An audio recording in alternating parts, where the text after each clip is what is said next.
The Roseville City School District would like to welcome you to this video explaining the district assessment, feedback, and grading policies and practices. Over the past 2 years, a committee made up of elementary and middle school teachers, site admin, and district admin have worked together to research, recommend, and help implement and train teachers in best practices when it comes to assessment, feedback, and grading for our middle school students. Our practices are backed by research and match our board policy on student grades.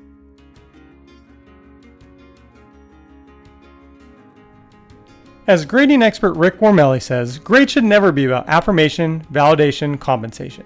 They're communication, that's it. Our goal is to provide students, parents, and staff with honest and clear communication about how a student is doing academically, as well as with their learning behaviors. Our goal is to improve learning for all students.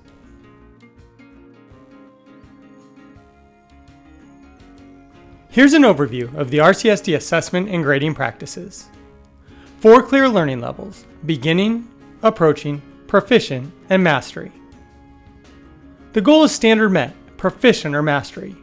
NA will be used for not assessed if a teacher has not assessed that standard in the trimester.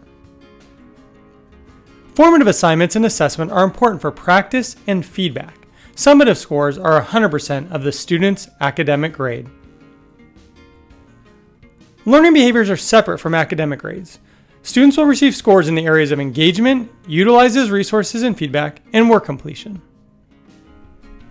No overall subject grade, grades on specific standards or criteria. This allows students to focus on strengths and areas of growth.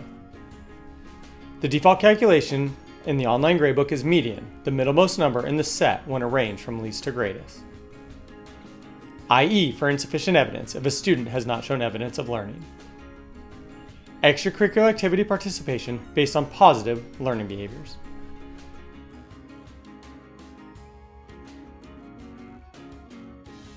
The 4 learning levels are beginning, approaching, proficient, and mastery. The goal is for all students to reach standard met, either proficient or mastery.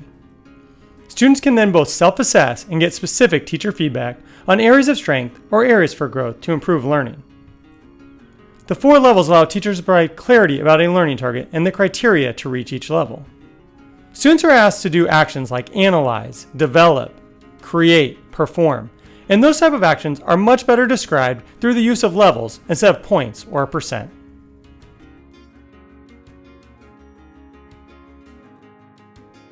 In the RCSD system, a student's academic grade reflects how they are doing academically in that subject area. That isn't to say learning behaviors like engagement and work completion aren't important. In fact, it's the exact opposite. It's so important that we specifically call out those behaviors on the report card as their own separate category, because we want students and parents to receive communication and feedback on those areas separately from the student's academic grade.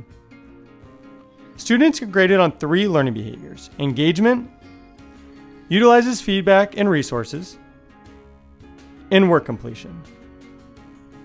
We believe that a student that is showing positive learning behaviors, work completion, utilizes resources and feedback, engaged in class, should be able to participate in extracurricular activities. Please see the handbook page for more information.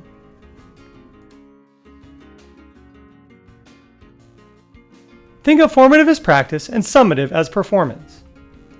Formative work is important for students to practice and receive feedback on next steps to improve learning. Summative scores are used to determine whether students have learned what they were expected to learn.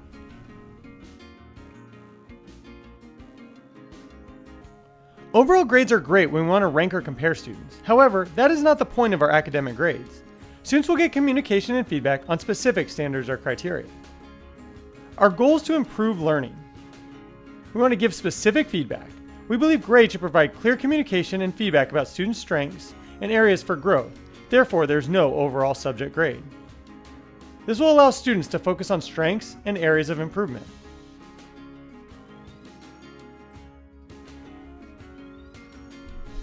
Teachers determine a final grade based on consistency and recency of student evidence. The default calculation in the online gradebook is median, the middlemost number in the set when arranged from least to greatest.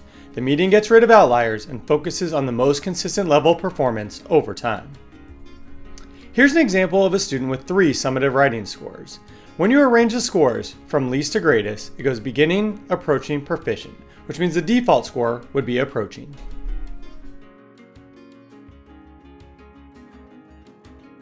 We know one of the questions that comes with these changes is, how is RCSD preparing my child for high school, college, and eventually the real world?